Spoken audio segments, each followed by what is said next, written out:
The binge model. Something that tapped in deep into our human need for instant gratification. And that ultimately made Netflix into the giant media company that it is today. But does the binge model still work? So what made the binge model so successful originally? Before Netflix revolutionized the way we consume content now with streaming, TV shows were consumed, well, on TV, with episodes airing weekly at a specified time or through reruns of popular shows. And binging a show actually required you to go out and buy a DVD box set of a series that was already finished. Back in the old days, like the 2000s, TV shows and TV series had to have really strong pilots and really strong characters to keep the audience coming back in every week. And it had to be a quality product that built intrigue and excitement, especially to bring back audiences for a subsequent season. So back then, when you were binging a show, you were binging it because a lot of people recommended it to you, or it was a well-renowned show that you just had to watch and you had to catch up. And obviously, as you all know,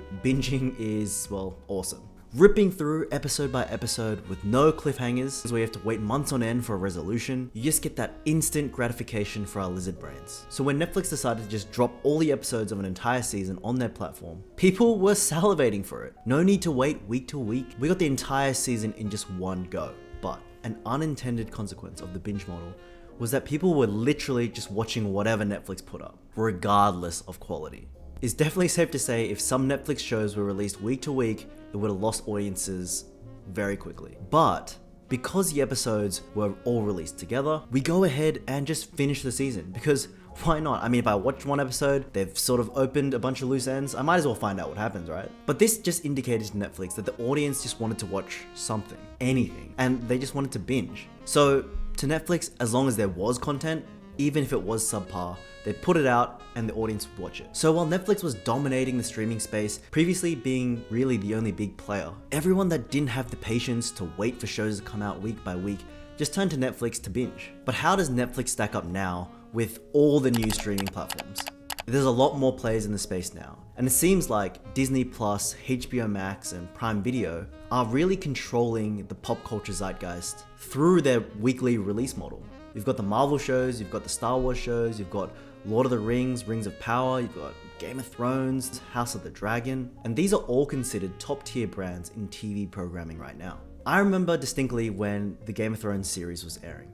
It was released every week, and there was so much anticipation and build up for each episode. There were so many YouTube videos breaking down what happened in the previous episode, theorizing what's going to happen in the next episode, what's going to happen in the series as a whole. And these conversations on social media, YouTube, podcasts, they just really demonstrated how this one show dominating and capturing the attention of basically the entire Western world during the 10 weeks that Game of Thrones was releasing episodes. And this just can't quite happen when you're releasing a show all in one go. In fact, I feel like it has a bit of the opposite effect. People might not really want to talk about the latest Netflix release because they don't know what parts different people are up to. They don't want to spoil the ending for other people. And of course, it's difficult to talk to people about each individual episode, especially when they just give you, 8 or 10 all in one go. You're not talking about episode 3 to someone because you've both just watched a whole bunch of episodes, so you don't actually know what episode 3 is. All we can sort of do is wait for people to finish the whole season and then talk about the season as a whole and speculate what happens in the next season if Netflix doesn't cancel the show entirely. But obviously the week-to-week build-up of a show really requires a good quality product. But we can just look at season 2 of White Lotus and House of the Dragon and now the Last of Us series, all on HBO Max. They've been able to create hype and build up through quality storytelling and weekly releases that really generate buzz and conversation around the shows.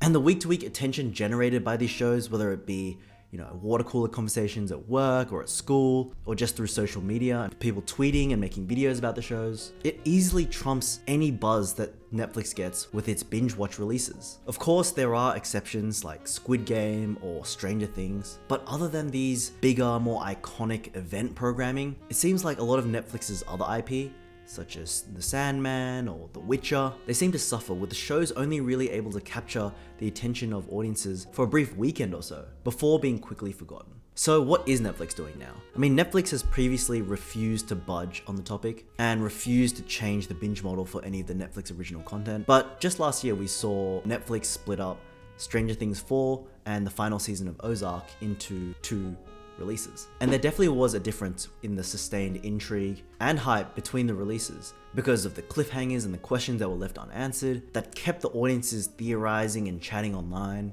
And they timed it well enough so the break wasn't too long as to lose the momentum of the initial release. And Netflix had previously shared a letter to its shareholders that really showed that it was backing its own binge release model. Quote, "We think our bingeable release model helps drive substantial engagement, especially for newer titles. This enables viewers to lose themselves in the stories they love.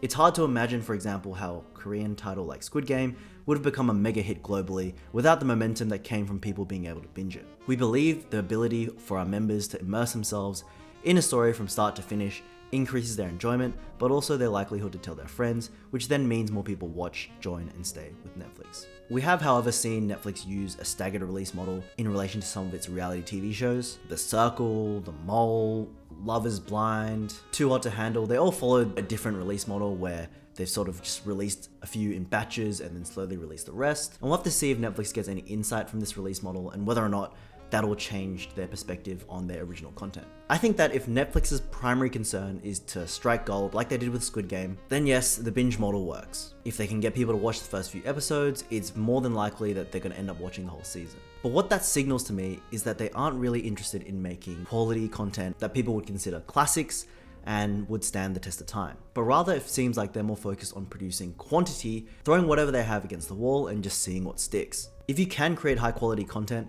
audiences will be willing to wait week to week, and the conversations and anticipation between these episodes is what builds the allure and prestige behind the show.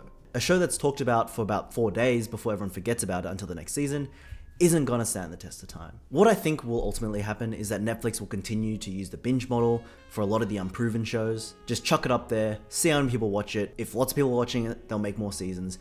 And if people keep watching the seasons, they know that, people like this IP, it's got an inbuilt fandom, and then maybe they'll consider splitting up the season like they did with Stranger Things and Ozark. But if they keep going down this path, it's more than likely that Netflix will just be synonymously known for creating mediocre content, with the occasional hit. But I guess they already do sort of have that reputation, so why not just lean into it?